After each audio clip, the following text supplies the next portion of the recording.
yang kita lakukan diterima oleh Allah Subhanahu wa taala. Amin ya rabbal alamin. Jemaah yang dirahmati Allah Subhanahu wa taala, malam hari ini kajian hadis tematik kita tentang asbabun nuzulnya surah Al-Kautsar. Tadi surah Al-Kautsar dibaca imam waktu salat maghrib pada rakaat yang kedua. Di dalam sebuah hadis yang diriwayatkan oleh Imam Muslim melalui sahabat Anas ibnu Malik radhiyallahu anhu. Anas ibnu Malik, hadis ini melalui beliau. Saya bacakan hadisnya. An Anas ibnu Malik, an Anas ibni Malik radhiyallahu anhu qala baina Rasulullah sallallahu alaihi wasallam ذات يوم بين أظهرنا إذ أغفى إغفاءة ثم رفع رأسه متبسما فقلنا ما أضحك يا رسول الله فقال أنزلت علي آنفا سورة فقرأ سورة الكوثر بسم الله الرحمن الرحيم إنا أعطيناك الكوثر فصل لربك وانحر إن شانئك هو الأبتر ثم قال أتدرون ما الكوثر فقلنا الله ورسوله أعلم فقال فإنه نهر وعدنيه ربي عز وجل عليه خير كثير هو حوض ترد عليه أمتي يوم القيامة آنيته عدد النجوم فيختلج العبد منهم فأقول ربي إنه من أمتي فيقول ما تدري ما أحدثت بعدك رواه مسلم. Hadis ini diriwayatkan oleh Imam Muslim, terdapat dalam Sahih Muslim, dan status hadis ini adalah hadis sahih melalui sahabat Anas ibnu Malik radhiyallahu anhu. Anas ibnu Malik seorang sahabat yang sangat dekat dengan Nabi sallallahu alaihi wasallam, tinggalnya di rumah Nabi. Anas itu karena usia 10 tahun ibunya datang kepada Nabi menyerahkan Anas bin Malik. Ibunya katakan kepada Nabi, ya Rasulullah, ini anakku Anas, aku serahkan kepadamu. Waktu itu dia usianya 10 tahun. Jadi keberadaan Anas bin Malik dengan Nabi itu sekitar 10 tahun atau 11 tahun. Karena itu tahun pertama Hijriah. Lalu Nabi wafatnya tahun 11 Hijriah. Karena itu ada sekitar 10 atau 11 tahun Anas bin Malik bersama dengan Nabi sallallahu alaihi wasallam. Karena saking dekatnya dengan Nabi, para sahabat menyebut Anas itu seorang khadimu Rasulillah. Dia adalah seorang pelayannya Rasulullah. Jadi yang suka melayani Nabi, Anas bin Malik. Melayan itu maksudnya mengambilkan air wuduknya Nabi, kemudian menuangkan air wuduknya Nabi sallallahu alaihi wasallam. Jadi Nabi itu kalau berwuduk dituangkan air wuduknya. Karena di rumah Nabi belum ada keran. Ya, di rumah Nabi belum ada keran. Jadi kalau wuduk itu dituangkan. Karena sunnahnya wudu itu dengan air mengalir. Kalau di rumah kita sudah ada keran, ya bagus. Tapi kalau tidak ada keran di rumah kita, berarti harus ada yang nuangin. Kalau berwudu, afdolnya begitu. Ya kalau di rumah kalau nggak ada anak-anak, ya berarti ibu, bapak gantian sama ibu tuh nuangin. Tapi jangan egois. Habis dituangin sama istrinya, pergi aja dia. Egois tuh suami kayak begitu. Ya, mau buru-buru ke masjid, ditinggal istrinya. Nah, istrinya nggak ada yang nuangin air wudhunya ntar. Nah, biar gantian gitu maksudnya. Istri kita dulu nuangin, kita wudhu. Habis itu gantian kita nuangin, istri wudhu. Itu suami yang benar. Suami kadang-kadang suka menang sendiri. Habis dituangin dia pergi, dan istrinya siapa yang nuangin? Begitu kadang-kadang. Ada kan yang begitu tuh? Nggak ada kalau di sini. Nggak ada kalau di sini, karena di rumah kita sudah ada keran. Iya, itu yang nggak ada kerannya maksudnya. Jamaah yang dirahmati oleh Allah, nah maka oleh karena itulah, karena jasanya Anas bin Malik itulah Nabi pernah tawarkan kepada Anas bin Malik. Ya Anas, kata Nabi, apa yang kau minta kepadaku agar aku doakan kepada Allah? Ya, Anas bin Malik minta ketika itu kepada Nabi SAW, minta didoain, usianya dipanjangin, keturunannya dibanyakan, terus rezekinya dimudahin dan masuk surga. Itu doang mintanya kepada Nabi. Doain, Nabi doakan, Rasulullah doakan. Dan ternyata Anas bin Malik itu Allahu alam, karena memang doa Nabi mungkin diijabah oleh Allah. Anas bin Malik itu usianya lebih dari 100 tahun dan anaknya paling banyak. Bisa lihat dalam sirahnya tentang Anas bin Malik, berapa anaknya Anas bin Malik. Walaupun hanya 120 orang, itu sedikit. Anas bin Malik itu anaknya 120 orang, tapi tidak disebutkan berapa istrinya. Ya mungkin istrinya sih kayaknya sih lebih dari satu kayaknya sih. Nggak mungkin 120 orang satu istri. Lahir berapa kali? Tapi bisa aja kalau Allah Maha Kuasa sekali lahir 20 orang, bisa aja. Ya, itu kan tidak mustahil, Allah Maha Kuasa. Ya, mungkin gitu ya. Tapi saya rasa dia punya anak segitu itu, istrinya lebih dari satu.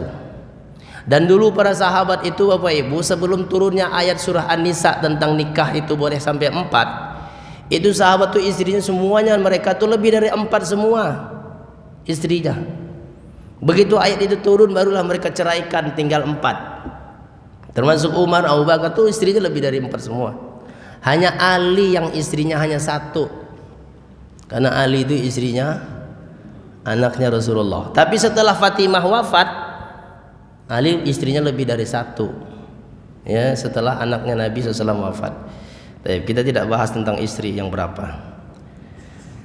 Ya, jamaah Bapak Ibu yang dirahmati Allah, itu sekilas tentang Anas bin Malik. Ya, sahabat Nabi SAW yang luar biasa. Dan dia selalu bersama dengan Nabi SAW.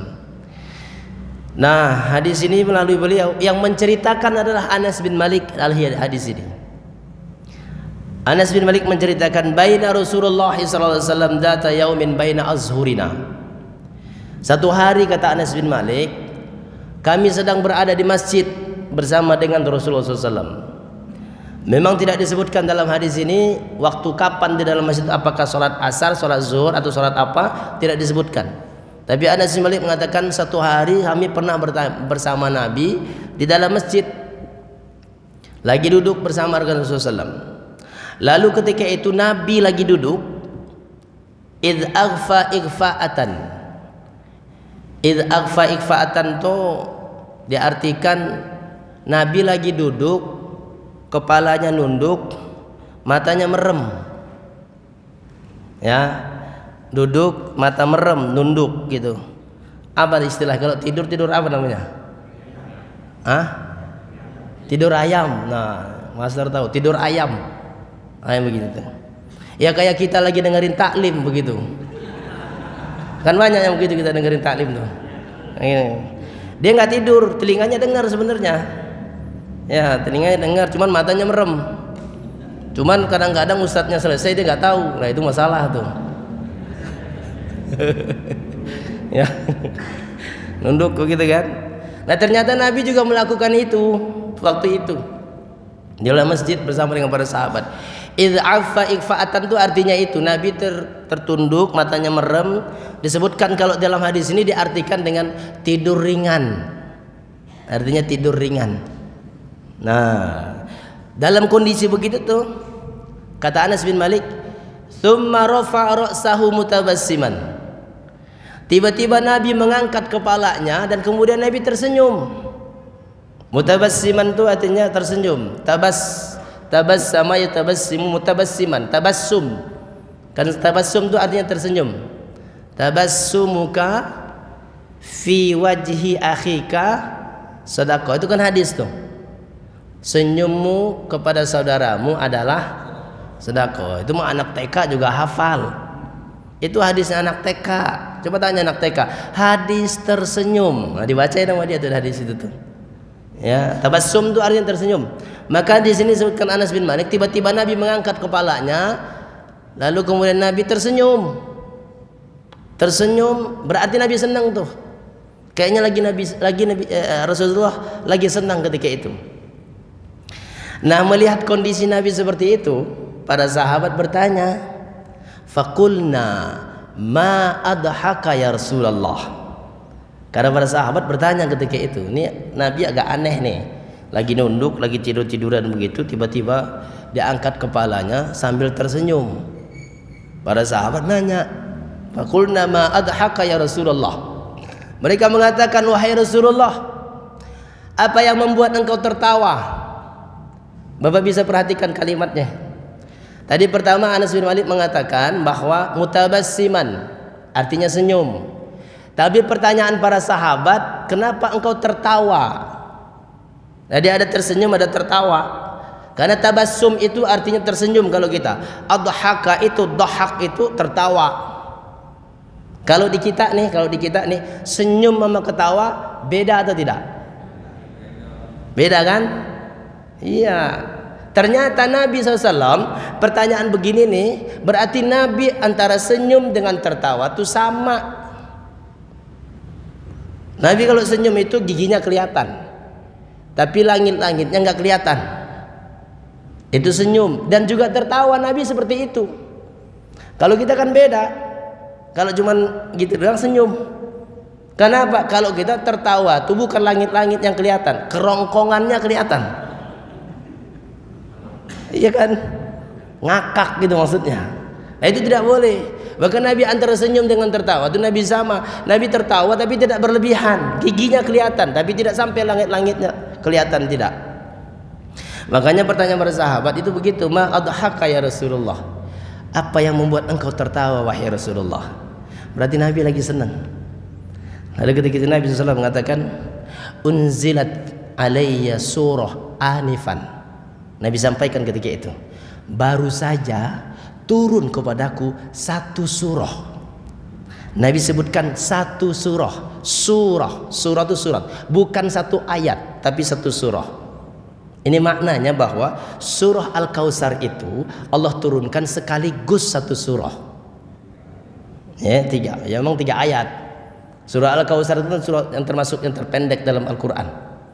Dalam Al-Quran itu ada 3 surah yang terpendek, yang hanya 3 ayat. Ya kan? Al-Kautsar, Al-Asr, An-Nasr, Wal Asri, Izaja. Itu 3 ayat, 3 surah yang terpendek dalam Al-Quran. Dan kita hafal semua, karena ini adalah favorit kita dalam sholat. Betul tidak Bapak Ibu? Ya, karena cuma 3 ayat, cepat maksudnya gitu.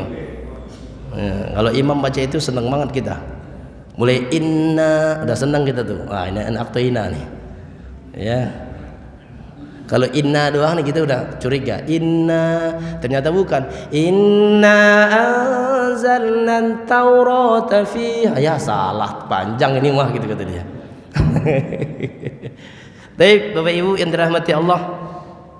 Jadi Nabi mengatakan barusan turun kepadaku satu surah. Lalu Nabi baca ketika itu dengan mengawali Bismillahirrahmanirrahim. Nabi baca surah Al-Kautsar. Inna a'tainakal kautsar fasalli li rabbika wanhar inna syani'aka huwal abtar.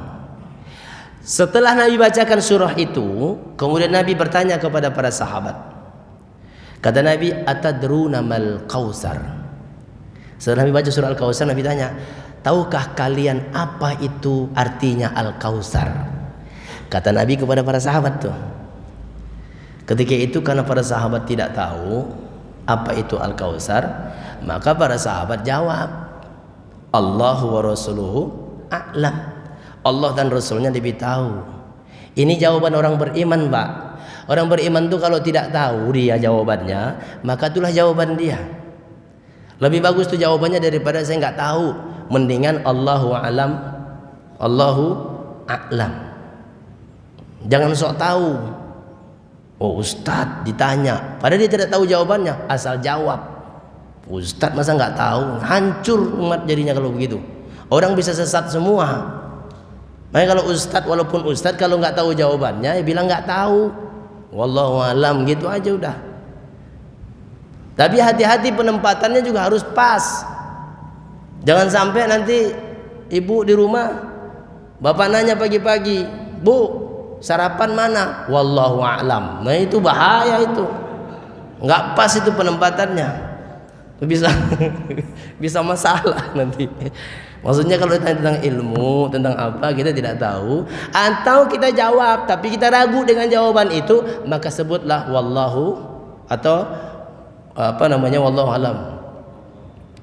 Oh ya, wallahu alam. Itu jawaban yang terbaik. Jangan asal jawab, kalau nggak tahu ya bilang nggak tahu gitu. Baik ya. Maka jawaban sahabat ketika itu Allahu wa rasuluhu a'lam. Itu artinya para sahabat nggak tahu apa itu maknanya Al-Kautsar. Nah, Nabi jawab, Al-Kautsar itu kata Nabi, fa innahu nahrun wa adanihi rabbi azza wa jal alaihi khairun katsir taridu ummati yaumal qiyamah. Kata Nabi SAW, Al-Kautsar itu adalah satu sungai. Wa adanihi rabbi, yang Allah janjikan kepadaku, kata Nabi SAW. Jadi Al-Kautsar itu satu sungai yang Allah janjikan kepadaku, kata Nabi SAW. Alaihi khairun katsir, di sungai Al-Kautsar itu begitu banyak kenikmatan Allah berikan. Begitu banyak nikmat, keindahan, kebaikan ada di situ. Di sungai Al-Kautsar itu. Ya, bahkan Nabi SAW mengatakan dalam hadis yang sahih, mengatakan airnya telaga Al-Kautsar itu, sungai Al-Kautsar itu macam-macam. Ada yang menyebutkan telaganya dari madu, susu, pokoknya yang enak-enak. Karena surga itu semuanya ada dan semuanya nikmat di surga itu. Apapun yang kita inginkan ada semuanya di surga. Sampai Allah mengatakan surat Fussilat itu, walakum ma tashtahi anfusukum. Di surga itu kata Allah, belum kita minta nih, baru terlintas di pikiranmu menginginkan sesuatu, sudah ada di hadapanmu. Itu nikmatnya di surga tuh begitu, Pak. Belum ngomong gitu nih, baru di pikiran kita doang nih pengen sesuatu, sudah ada di hadapan kita. Kira-kira menurut Bapak Ibu mungkin atau tidak? Mungkin enggak? Mungkin. Jangankan di surga, di dunia ini pun sudah bisa. Bapak Ibu kalau mau apa aja tinggal pencet datang. Betul tidak? Iya. Baru di dunia. GoFood ke apa? Kenapa tinggal pencet datang, tok tok tok tok, food, GoFood gitu. Baru di dunia doang itu. Jadi nggak mustahil kalau di surga itu baru terlintas dalam pikiran kita, kata Allah sudah ada di hadapanmu. Itulah keindahan surga. Kan sampai ada yang nanya, kata Ustaz Abdul Somad, rokok ada nggak rokok di surga? Rokok gitu kata dia. Ustadz, rokok ada nggak di surga gitu. Dia ingatnya rokok aja. Apa kata Ustadz Abdul Somad? Ada, rokok ada di surga, tapi ngambil apinya dari neraka gitu katanya. Itu kata Ustadz Abdul Somad. Ya, saya juga tidak tahu ada nggak rokok di surga. Itu kata beliau begitu. Tapi kalau sudah ngambil apinya dari neraka nggak balik lagi udah. Baik Bapak Ibu yang dirahmati Allah. Jadi itulah telaga Al-Kautsar. Alaihi khairun katsir. Kata Nabi banyak benar kenikmatan dan kebaikan di situ. Huwa haudun. Dia adalah telaga yang Allah siapkan di surga, yang Nabi mengatakan taridu alaihi ummati yaumal qiyamah. Inilah yang membuat Nabi tersenyum dan senang. Apa kata Nabi sallallahu alaihi wasallam? Taridu ummati yaumal qiyamah. Semua umatku akan masuk ke dalamnya. Itu yang membuat senang Nabi, Pak, Bapak Ibu. Jadi Rasulullah itu memang memikirkan umatnya luar biasa. Ya, dan kerinduan Nabi kepada umatnya itu juga luar biasa. Sampai saat detik-detik terakhir Nabi wafat pun, apa yang terucap dari ucapan Nabi, coba Bapak Ibu? Ummati, ummati, ummati, umatku, umatku, umatku, kata Nabi. Begitu cintanya Nabi kepada kita. Begitu mau meninggal saja masih ingat dengan umatnya. Nabi selalu mikirin umatnya. Maka dalam sebuah hadis nanti kita akan bahas pada saat pertemuan yang berikutnya, sampai Nabi mengatakan wadittu ra'aina ikhwanana. Aku rindu, kata Nabi, akan saudara-saudaraku. Aku rindu akan saudara-saudaraku. Baik, jadi nanti itu kita bahas. Nah, itulah kalimat yang membuat Nabi senang. Karena seluruh umatku, kata Nabi, akan masuk ke dalam telaga itu. Cuma di akhir hadis itu Nabi mengatakan fayukhtalajul abdu minhum. Tapi kata Nabi SAW, ternyata ada orang-orang yang tidak bisa masuk ke dalam telaga itu. Bahasa Nabi, fayukhtalajul abdu minhum. Ada orang-orang yang ditarik dari barisan orang yang akan masuk itu, disingkirkan mereka, tidak bisa masuk ke dalam telaga itu. Maka pada saat itu Nabi mengatakan kepada Allah, seakan-akan Nabi protes kepada Allah. Fa aqulu rabbi, kata Allah, wahai ya Rabb, wahai ya Allah, innahu min ummati, wahai ya Allah, dia umatku. Kenapa dia tidak bisa masuk? Padahal seluruh umatku sudah janjikan baginya Allah telaga Al-Kautsar. Kenapa dia tidak bisa masuk? Dia umatku, kata Nabi. Apa kata Allah?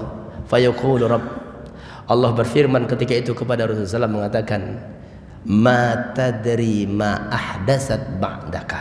Wahai Muhammad, kata Allah, engkau tidak tahu apa yang telah ia lakukan setelah engkau tidak ada. Paham maksudnya, Pak? Engkau tidak tahu bagaimana ia yang telah menyimpang dari ajaranmu, mengingkari ajaranmu, memusuhi ajaranmu setelah engkau wafat. Makanya dia tidak bisa masuk, kata Allah. Ini kalau sekarang nih, kayak Panji Gumilang tuh, Al Zaitun tuh, kalau benar videonya kayak begitu ya, ini orang menyimpang ini. Tapi saya juga bingung sampai sekarang ini, dari puluhan tahun yang lalu itu sudah ada, sudah sesat, tapi nggak pernah bisa diusut. Nah, itu masalahnya, kenapa nggak bisa? Ya, alhamdulillah, mudah-mudahan sekarang bisa. Karena tadi saya nonton berita, Gubernur Ridwan Kamil sudah melaporkan ke Menko Polhukam tentang kesesatan di pesantren Al Zaitun. Mudah-mudahan sih diproses, ya. Karena ini rusak 6.000 orang santrinya. 6.000 orang santrinya rusak semua fikrahnya, gimana coba? Dan Bapak Ibu tidak tahu, pernah ada santrinya di Harapan Baru, dan itu alumni Husnayain, SD Husnayain, masuk ke sana. Itu kalau anaknya pulang ke sini nih, orang tuanya dikafir-kafirin sama dia. Itu orang Harapan Baru, orang tuanya pernah cerita.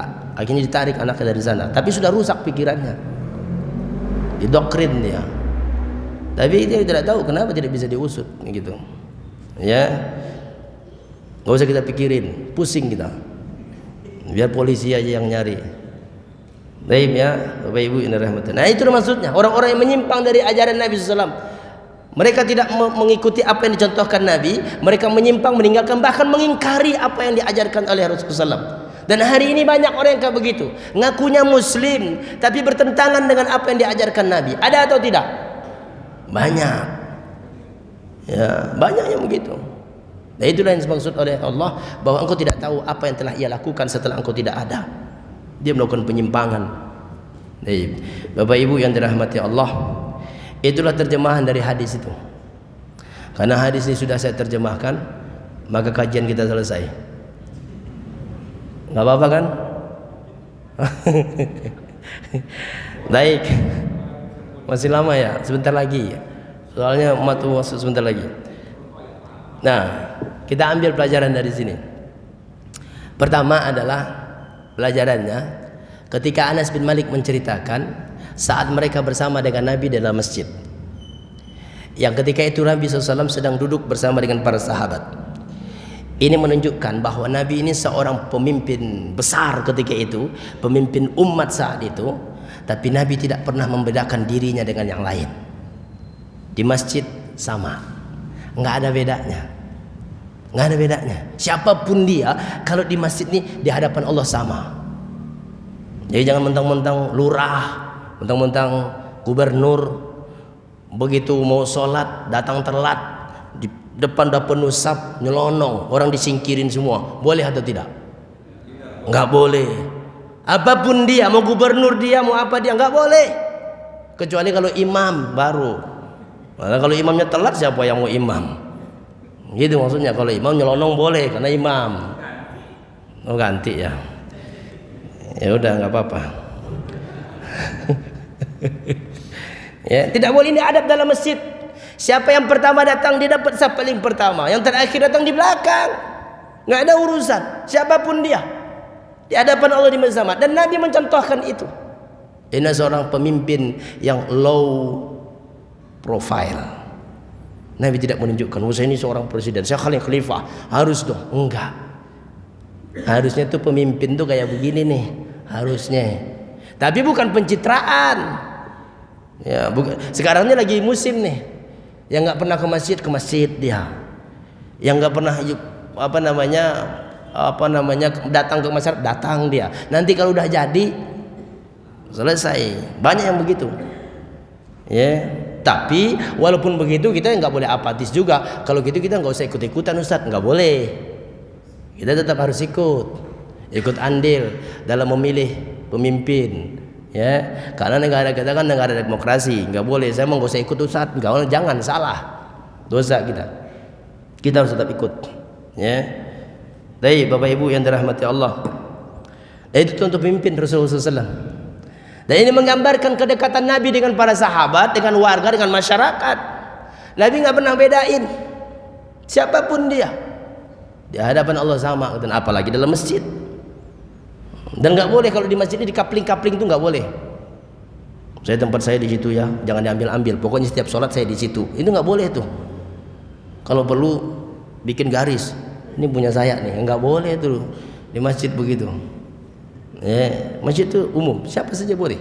Yang terlambat di belakang, yang depan, yang datang pertama di depan, begitu. Dan Nabi SAW sangat dekat dengan para sahabat. Semua sahabat tuh Bapak Ibu, semua sahabat Nabi kenal. Bukan hanya sahabatnya, tapi sampai istri dan anaknya pun Nabi kenal. Begitulah hafalnya Nabi dengan seluruh sahabat. Makanya Nabi itu kalau sholat nih ngimamin, yang sering saya sampaikan, Nabi itu kalau sholat ngimamin tuh ngarahnya ke makmum.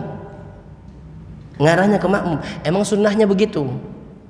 Imam itu kalau habis ngimamin harusnya ngarahnya ke makmum. Atau kalau nggak ke arah kanan atau ke arah kiri.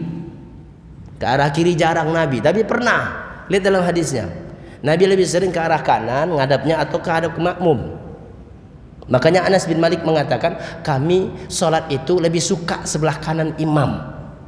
Sebelah kanan imam. Kenapa? Karena Nabi kalau habis sholat pasti menghadapnya ke kanan, dan kami ingin melihat wajah Nabi. Itu Anas bin Malik mengatakan begitu. Ya, Nabi itu sering atau menghadap ke jamaah. Sunnahnya begitu.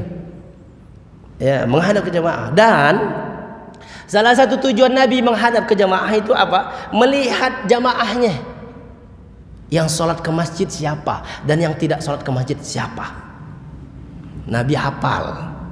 Kalau ada di antara sahabat yang tidak sholat berjamaah ke masjid, Nabi tanya, kemana dia? Kalau ada yang mengatakan sakit ya Rasulullah, habis sholat itu mereka langsung ke rumahnya yang sakit itu mereka datangi. Itu pemimpin luar biasa. Makanya sekali-kali itu harusnya Pak RW tuh, Pak RW jadi imam. Habis imam balik ke belakang. Ada Pak RW? Ada kan? Balik ke belakang lihat siapa yang nggak hadir. Oh, ada warga yang tidak hadir, datangin, kasih SP 1 masjid yang sholat berjamaah besok. 3 kali dia udah dikasih tahu nggak masjid, datangin lagi. Mulai besok tidak boleh lagi tinggal di RW 14. Mantap itu. Saya rasa tuh RW nggak bakal lama, sebentar diturunin udah. Tapi tahukah kita bahwa itulah dakwahnya seorang yang punya kekuasaan. Saya ingin sampaikan kepada kita, seorang penguasa, seorang pemimpin itu amal unggulannya itu bukan sholat tahajud, Pak. Bukan sholat tahajud. Unggulan seorang penguasa itu, amalan unggulannya bukan sholat tahajud, bukan tilawah Quran, bukan puasa juga. Tapi bukan berarti kalau begitu nggak usah tahajud, bukan.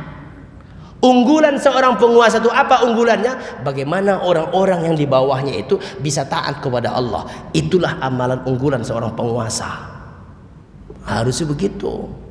Di kantor kita seorang, apa sih kalau di kantor tuh kepala apa gitu yang ada anak buahnya apa namanya? Kepala bagian. kepala seksi atau apa yang punya anak buah. Di situ kita punya kekuasaan. Kasih tahu sama dia, kalau kamu nggak sholat berjamaah ke masjid, nanti saya kasih SP kamu. Boleh tidak? Boleh. Lagi berkuasa kita. Tapi dalam ketaatan kepada Allah menggunakannya. Ya, boleh gunakan kekuasaan kita supaya orang taat kepada Allah. Boleh. Itulah amal unggulan seorang penguasa. Taib. Kalau ustadz kan cuma nyampein doang, ngomong doang. Kalau ustadz mah ngomong doang itu maksudnya nyampein. Omdo katanya. Ustadz mau ngomong doang. Ustadz nggak bisa dipegang omongannya, gitu katanya. Nggak bisa dipegang kalau omongan mah, yang bisa dipegang mah mulut. Kalau omongan gimana megangnya? Paham nggak Pak? Ya elah, nggak paham. Bapak Ibu yang dirahmati Allah. Jadi itu pelajaran pertama, sosok Nabi SAW seorang pemimpin yang luar biasa. Nabi tidak pernah membedakan. Yang kedua, ketika saat Nabi tersenyum, hati Nabi lagi senang, Nabi sampaikan kesenangannya kepada para sahabat. Jadi sunnah hukumnya, kalau kita mendapat nikmat dari Allah, kalau kita mendapat kebahagiaan, kita sampaikan kepada orang lain, kepada saudara kita. Jangan diam-diam. Ya, dapat nikmat dari Allah, sampaikan kepada saudara kita. Sunnahnya begitu. Emang begitu. Makanya sekali-kali saya pernah sampaikan, sekali-kali masjid ini jangan hanya mengumumkan inna lillahi wa inna ilaihi rajiun, telah dipanggil Allah. Jangan itu mulu yang diumumin. Apa yang diumumin? Umumin sekali-kali. Assalamualaikum warahmatullahi wabarakatuh. Saya atas nama Thayyib, alhamdulillah mobil saya yang baru sudah datang. Umumin di masjid. Boleh atau tidak? Boleh nggak Pak? Ini saya tanya nih, boleh atau tidak?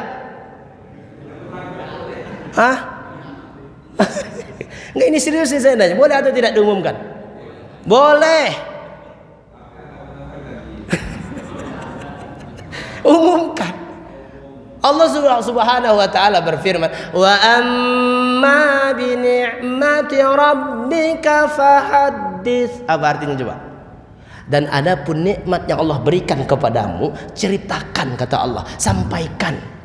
Kepada siapa? Kepada yang lain. Berbagilah engkau berbahagia. Maksudnya apa? Perlihatkan nikmat Allah itu, berbagi dengan yang lain. Tapi ingat, ini bukan karena riya, bukan karena sombong. Dia yang mengumumkan itu bukan karena riya, bukan. Bedanya riya, sombong atau tidak, beda memang. Contoh nih, setelah dia umumkan bahwa mobilnya sudah ada yang baru sekarang, alhamdulillah diumumkan. 2 hari berikutnya tetangganya datang. Assalamualaikum Pak. Waalaikumsalam. Pak, mohon maaf banget, ini anak saya sakit. Saya nggak ada mobil di rumah. Saya butuh mobil nganter ke rumah sakit. Boleh nggak saya pinjam mobil Bapak itu? Kalau dia mengumumkan bukan karena riak dan sombong, dikasih. Tapi kalau karena riak sombong dia umumkan, apa kata? Saya juga baru pakai sekali, ini baru. Enggak bisa. Itu dia ngumumin karena riak sombong berarti. Enggak benar berarti. Itulah bedanya. Berbagi bahagia dengan saudara kita, umumkan. Sama kalau menikah juga begitu. Apa hikmahnya diundang orang ketika saya menikah? Itu berbagi bahagia dengan orang lain.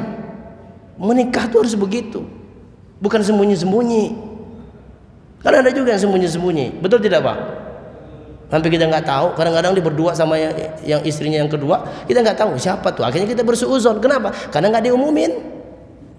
Betul nggak Pak? Nih, ini serius nih saya ngomong nih. Saya bukan bercanda nih. Bapak Ibu memberikan ada. Maksudnya bahwa nikmat yang Allah berikan kepada kita syukuri. Bagaimana caranya? Berbagi dengan orang lain. Itu nikmat. Ya, nikmat Allah. Baik. Jadi sama dengan Nabi SAW. Kalau engkau mendapat nikmat, Nabi saat itu bahagia. Nabi ceritakan kebahagiaan Nabi SAW. Sama dengan mimpi. Mimpi juga begitu. Bapak kalau mimpi yang bagus boleh diceritain. Tapi kalau mimpi buruk jangan. Mimpi dikejar-kejar harimau diceritain. Nggak usah. Dikejar-kejar harimau mau sendiri aja yang rasain. Nggak usah diceritain. Tapi kalau mimpinya mendapat nikmat, ceritain, nggak apa-apa. Bagi senang dengan orang lain.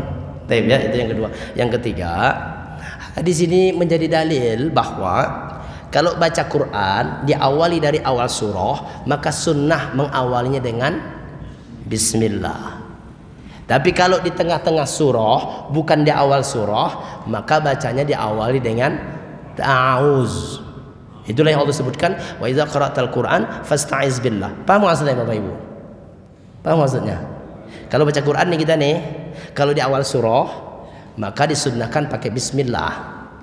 Tapi kalau di tengah surah, umpamanya surah Al-Baqarah nih, kita bacanya dari tengah nih, bukan dari awal, maka disunnahkan mengawalnya dengan ta'awuz. Ta'awuz saja sudah cukup tanpa bismillah. Tapi kalaupun pakai dia bismillah, ya sudah nggak apa-apa, jangan disalahin juga. Ini kadang-kadang kita kan suka gampang nyalahin orang. Dia baca bismillah disalahin, lama-lama dia nggak mau baca Quran, disalahin mulu, itu kata dia. Gara-gara kita. Baik. Jadi pelajaran dari hadis ini. Kemudian makna dalam hadis ini tentang surah Al-Kautsar. Surah Al-Kautsar itu, Inna a'tainakal kautsar. Surah Al-Kautsar ini surah yang ke-108 dalam Al-Quran, urutan Al-Quran. Tapi kalau turunnya surah Al-Kautsar itu urutan yang ke-14 atau yang ke-15. Turunnya wahyu. Surah Al-Kautsar. Tapi kalau urutan dalam Al-Quran, surah yang ke-108 dalam Al-Quran. Yang jadi perbedaan para ulama tentang surah Al-Kautsar itu tentang apakah ini surah Makkiyah atau surah Madaniyah. Paham maksudnya Pak? Surah ini turunnya di Makkah atau di Madinah. Nah itu perbedaan pendapat ulama tuh. Ibnu Katsir dalam tafsirnya tidak menjelaskan detail tentang surah ini turunnya di mana.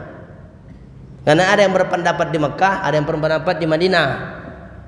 Nah, biasanya kalau surah-surah pendek itu umumnya turunnya di Mekah. Tapi kalau melihat makna hadis ini yang menceritakan adalah Anas bin Malik. Anas bin Malik di mana?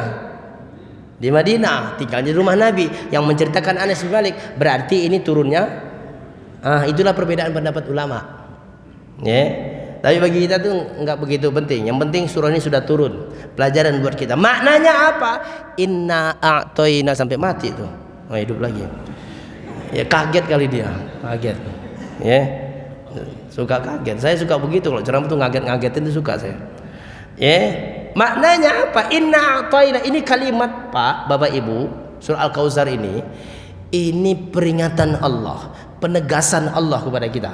Karena Allah menggunakan inna taukid, a'toina ada innanya lagi. 2 kali Allah menggunakan kata-kata aku atau kami dalam ayat itu. Itu betul-betul Allah tekankan. Sungguh kata Allah, aku telah memberikan kepadamu. A'to itu memberi. A'to itu ngasih, memberi, tapi wujudnya ada. Itu menggunakan kata-kata a'to. Kalau dalam bahasa Arab, ana a'toika alma, aku memberimu air. Airnya kelihatan jelas dan bisa dirasakan. Itu a'to dalam bahasa Arab. Jadi kalau ngasih nggak jelas barangnya, itu namanya PHP. Tahu nggak PHP Bapak Ibu? Bapak mah kurang gaul. Itu bahasa anak gaul memang. PHP itu pemberi harapan palsu. Kagak ada barangnya, cuma ngomong doang. Nah itu tuh. Tapi kalau bahasa Arab a'to, itu ngasihnya wujudnya ada. Makanya Allah menggunakan a'to. Apa maksudnya? Kami telah berikan kepadamu wahai Muhammad dan umatmu. Apa itu? Al-Kautsar. Al-Kautsar itu maknanya 2. Pertama, Al-Kautsar itu maknanya nikmat yang begitu banyak. Asal katanya dari kasir. Kasir artinya apa? Banyak. Kasir itu artinya banyak. Makanya kalau Bapak Ibu ke mall, ada tulisan kasir tuh. Iya kan? Itu yang punya duit banyak tuh di situ. Kasir. Kasir aja itu artinya banyak. Apalagi Allah menggunakan bahasanya kausar. Kausar itu bukan hanya sekedar banyak, tapi lebih banyak. Itulah maknanya. Maka Allah katakan, kami sudah berikan kepadamu wahai Muhammad dan umatmu nikmat yang begitu banyak. Dan itu bisa kita rasakan. Nikmat yang Allah berikan kepada kita. Paling tidak nih ada nikmat fitriyah. Nikmat fitriyah itu nikmat fitrah yang Allah berikan kepada kita. Saat kita lahir sudah ada. Mata kita, telinga, hidung, mulut, tangan, kaki, semua organ tubuh kita ini nikmatnya nikmat fitrah. Begitu lahir sudah ada. Nikmat mata di depan dua-duanya. Coba kalau satu belakang, satu depan. Gimana coba bentuknya mata kayak begitu? Tapi posisi sudah bagus. Telinga di samping, hidung lubangnya ke bawah. Coba kalau ke atas, hujan susah masuk air. Betul tidak Pak? Iya, semua posisi Pak sempurna. Nikmat fitrah Allah berikan kepada kita. Ada nikmat ikhtiyariyah. Nikmat ikhtiyariyah itu nikmat Allah berikan kepada kita karena ikhtiar kita, karena usaha kita, karena kita kerja, karena kita dagang, karena kita usaha, dapatlah nikmat itu. Namanya nikmat ikhtiyariyah. Tapi tetap datangnya dari siapa? Pak, nikmat itu datang dari siapa? Allah. Jangan pernah kita mengatakan, oh enggak Ustaz, saya kan kerja, saya pengusaha, ini semuanya datang karena kerja saya, karena saya memang kerja. Ini orang sombong. Itulah yang membuat Qarun dihancurkan oleh Allah. Gara-gara ketika diminta hartanya dia katakan, harta saya ini kaya raya banyak karena saya cerdas, kata dia. Karena saya pinter nyari duit, saya pinter, makanya banyak harta saya. Sombong dia. Maka Allah murka, Allah tenggelamkan hartanya ke dalam bumi dan dianya semua hancur semua. Itulah sebabnya dimanapun sekarang ketemu harta di dalam bumi disebutnya hartanya Qarun. Padahal Qarun di Mesir sono, ketemunya di Jawa Tengah harta itu tetap aja harta siapa? Oh, harta Qarun juga tetap namanya. Itu saking dahsyatnya tuh hartanya Qarun tuh begitu banyaknya. Hah? Saking banyaknya hartanya. Itu sombong namanya. Jadi nikmat ikhtiyariyah itu nikmat yang usaha kita lakukan, Allah berikan nikmat itu. Itu bisa kita rasakan. Apa yang kita miliki hari ini, harta kita, rumah kita, semuanya nikmat itu nikmat ikhtiyariyah kita. Tapi tetap datangnya yang memberikan siapa? Allah. Harus itu kita sadari. Nikmat ikhtiyariyah. Termasuk istri kita, anak kita, itu nikmat ikhtiyariyah semua. Harus kita syukuri. Yang ketiga nikmat alamiah. Nikmat alamiah itu nikmat alam ini. Allah kasih kita secara cuma-cuma gratis. Udara gratis. Air gratis nggak? Kalau saya gratis, karena saya bukan PAM, saya jet PAM. Listriknya yang bayar. Kalau listrik bayar saya. Kalau air saya nggak bayar, karena jet PAM. Nggak pakai PAM. Gratis, panas, dingin, gratis, semua Allah berikan. Ini nikmat alamiah namanya. Kita nikmati semuanya. Allah pernah minta ganti? Nggak pernah. Silakan nikmati, kata Allah. Makanya Allah tuh bilang gini Pak, mengatakan firman dalam surat Ibrahim, saya sering baca. Apa kata Allah? Wa atakum min kulli ma sa'altumuh. Apapun yang kamu minta, kata Allah, kami sudah berikan kepadamu. Bahkan yang tidak kita minta pun dikasih sama Allah. Bayangkan coba, nggak diminta dikasih. Ada nggak kira-kira? Yang nggak kita minta dikasih sama Allah, ada nggak? Banyak. Nggak pernah kita berdoa, ya Allah, kalau bisa saya mau pengen punya TV. Pernah kita doa gitu? Doa minta TV pernah nggak kepada Allah? Enggak pernah. Tapi di rumah kita ada nggak? Ada semua di rumah kita TV mah. Itu nggak kita minta, dikasih sama Allah. Begitulah Allah tuh pemurahnya. Makanya Allah tuh murka banget, marah banget kepada orang nggak bisa berterima kasih karena dikasih nikmat. Maka Allah katakan, alam taro ilal ladzina baddalu ni'matallah. Tidakkah engkau perhatikan wahai Muhammad, banyak orang mengganti nikmat Allah itu dengan kekufuran. Banyak dikasih nikmat tapi digunakan untuk maksiat. Ada tidak? Banyak Pak. Dikasih mata tapi mata ia gunakan lebih banyak untuk maksiat. Ngelihat gambar-gambar yang nggak benar, di-share-share nggak benar, dilihat sama dia. Saya sih kadang-kadang lihat juga. Yang kan di grup, bagaimana coba? Kalau kita nggak ngelihat nanti kita nggak bisa ngasih tahu. Kalau kita lihat kan kita ngasih tahu ini nggak bener nih, gitu, kasih tahu. Karena harus dibuka dulu, iya kan? Iya. Tapi setelah dibuka hapus cepet, jangan disimpan atau di-share lagi, dosa. Mata atau telinga buat gosip, mendengarkan omongan aib orang. Sekarang tuh paling suka tuh ibu-ibu infotainment tentang selebritis, berita tentang cerai, aib rumah tangga orang dibongkar semua, dan itu paling kita suka. Kayak sekarang lagi viral nih, Virgon sama Inara lagi bisa cerai, ya kan? Terus ada Desta, tahu juga Ustaz? Tahu saya. Enggak, kalau Ustadz itu harus tahu. Itu untuk ngasih penjelasan kepada jamaah. Betul tidak? Lah kalau Ustadz nggak tahu gimana ngasih taunya kepada jamaah? Ustadz dilawan. Baik Bapak Ibu, itu rahmat Allah. Jadi oleh karena itu syukuri nikmat Allah. Jangan gunakan untuk maksiat. Maka cara mensyukurinya dalam ayat ini disebutkan adalah fasalli li rabbika wanhar. Cara mensyukuri nikmat Allah paling tinggi nilainya salat. Walaupun nanti tafsir dalam ayat ini ada mengatakan ini maksudnya salat Idul Adha. Karena di sini langsung kalimat fasalli. Fasalli, enggak pakai yukimu, tidak pakai akoma.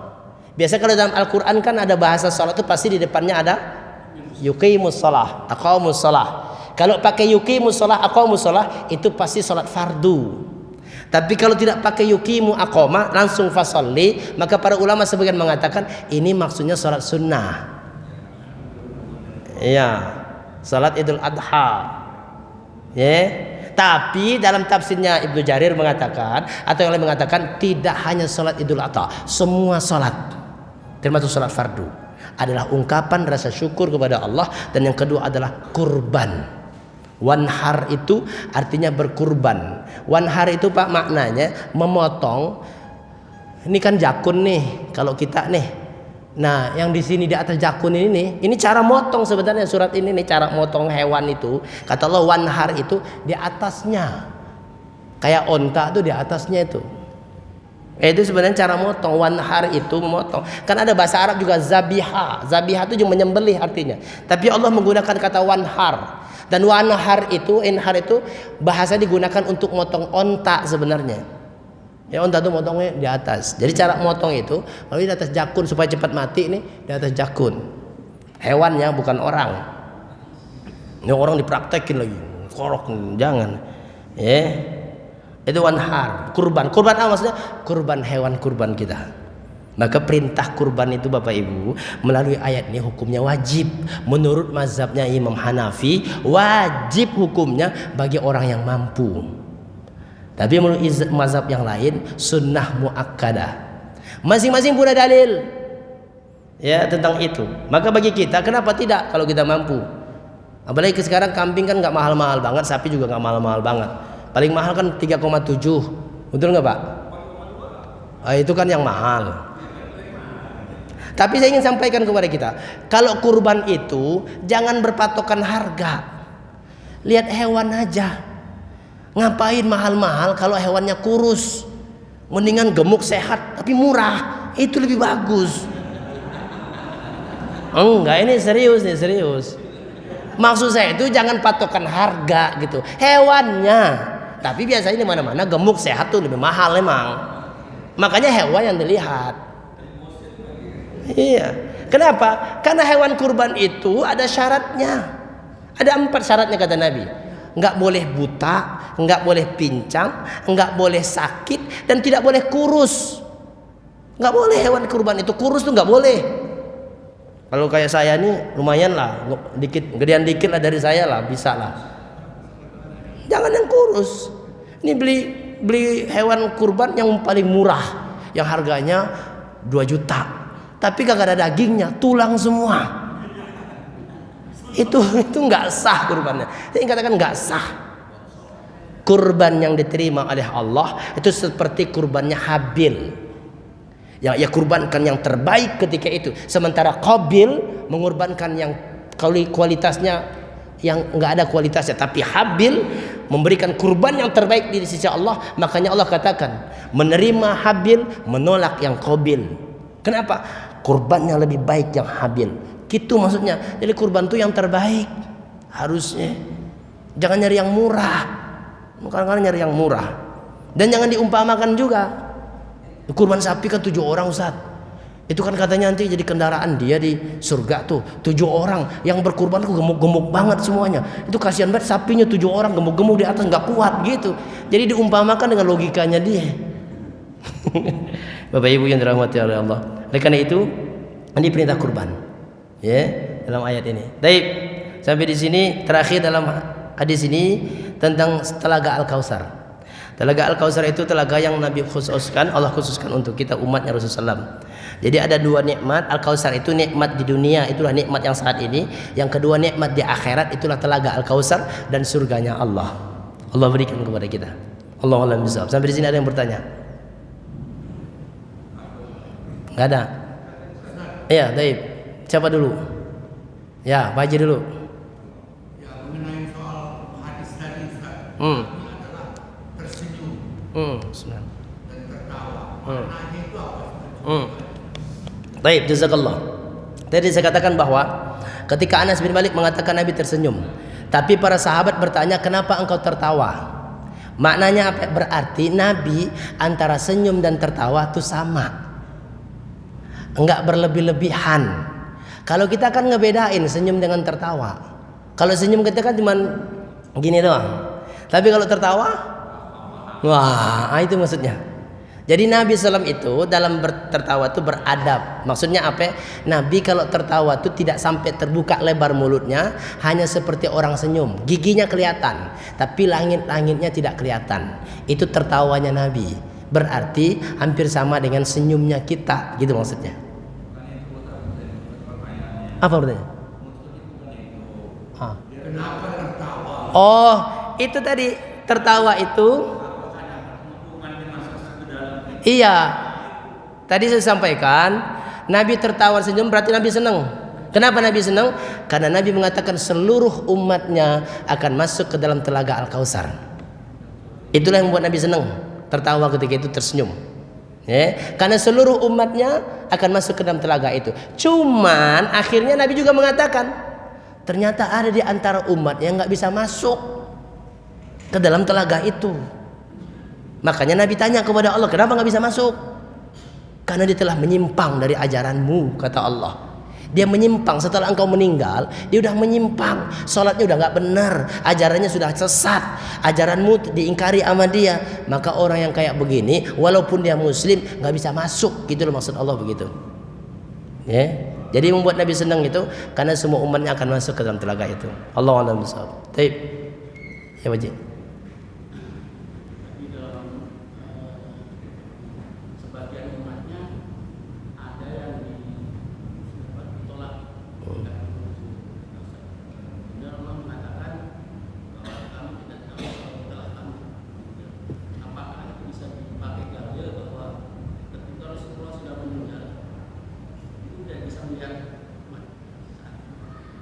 Ya. Ketika Nabi sudah meninggal, sama seperti manusia yang sudah meninggal tidak bisa melihat. Betul. Jadi itu menyatakan juga bahwa seseorang yang sudah meninggal itu memang tidak tahu lagi dengan apa yang terjadi di dunia. Dia sudah tidak tahu. Kenapa? Hubungannya sudah beda, dunianya sudah beda. Sampai Nabi pun dikatakan dalam hadis ini, engkau tidak tahu, kata Allah, apa yang telah ia perbuat setelah engkau nggak ada. Karena memang sudah wafat Nabi SAW. Apa yang terjadi peristiwa di dunia ini Nabi sudah tidak tahu. Kenapa? Sudah meninggal. Itu maknanya orang meninggal itu nggak bakal hidup lagi dan tidak tahu apa yang terjadi di dunia setelah dia meninggal. Karena boro-boro nih kalau orang tidak beriman nih dikubur nih, boro-boro mikirin orang di dunia. Orang di kuburnya aja sudah macam-macam, dihisap oleh Allah. Jadi hari ini Bapak Ibu sampai hari kiamat itu baru ada siksa kubur dan nikmat kubur. Belum ada orang masuk neraka masuk surga. Sampai hari kiamat nanti itu adanya siksa kubur dan nikmat kubur. Itulah pemahaman Ahlus Sunnah wal Jamaah. Belum ada orang masuk surga masuk neraka ya sekarang ini. Makanya dunia udah beda. Alam kubur itu adalah alam gaib, dunia ini alam nyata dan tidak bisa disatukan. Makanya kadang-kadang aneh kalau ada orang lewat kuburan takut kalau orang yang mati hidup lagi, ntar duduk di pinggir kuburannya. Dari mana datangnya coba? Orang udah mati gimana mau hidup duduk di pinggir kuburan? Itu yang jaga kuburan belum pulang, dia duduk di situ dia. Nggak ada hubungannya. Jadi memang orang sudah meninggal itu nggak tahu dengan peristiwa orang sudah di dunia itu udah nggak ada. Karena hubungannya lagi udah. Ya, Allahu a'lam bishawab. Kalaupun ada ketika Nabi masuk pemakaman, lalu Nabi mengucapkan assalamualaikum qaumun darul mu'minin. Nabi mengucapkan salam ketika saat masuk ke pemakaman. Itu bukan berarti orang-orang di makam itu semuanya tahu apa yang diucapkan. Itu bagian dari doa Nabi kepada mereka yang ada di situ. Allahu a'lam bishawab. Baik, cukup? Alhamdulillah. Nanti kalau belum selesai di luar kita selesaikan Baji secara jantan. Billahi taufiq hidayah. Subhanakallahumma bihamdika asyhadu an la ilaha illa anta astaghfiruka wa atubu ilaik. Assalamualaikum warahmatullahi wabarakatuh. Kan komat tuh.